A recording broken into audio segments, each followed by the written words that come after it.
throughout this and tell me whether or not at the end, if you think a seat at the table is enough. Because, I don't know, hopefully by the end of the discussion, you'll agree with or some of you are thinking along the lines that I am. Whether or not just as he's about to go under the knife or have surgery, the surgeon comes in and says, hey, I can't operate, and that boy's my son. Explain how that's possible. So think about it for a second. All right, we're gonna go here. His mom? His mom. Anybody else come up with that answer? Raise your hand if you came up with that answer, his mom. 8, 9, 10, 11, 12, 13, 14, 15, 16. So 16 out of how many do we have in the room? Flyers. And if he's a foster child or something, it could be his biological. Right on. Perfect. So next areas What should be classified? Loner. Which one of these? Loner.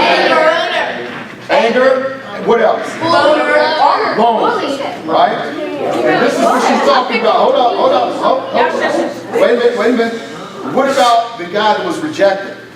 That was me. That saw him get rejected. Yes, because they will forever clown him for getting rejected. Exactly. So what are we talking about? Some of the key stuff. A upscale area where you would think it'd be low crime, low violence.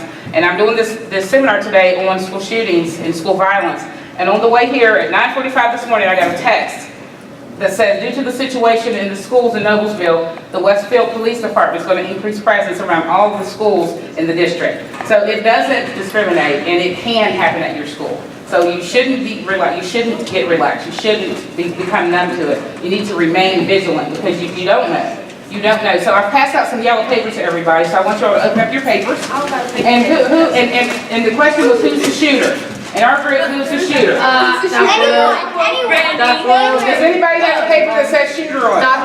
He's a shooter. There you go. So how did you all? You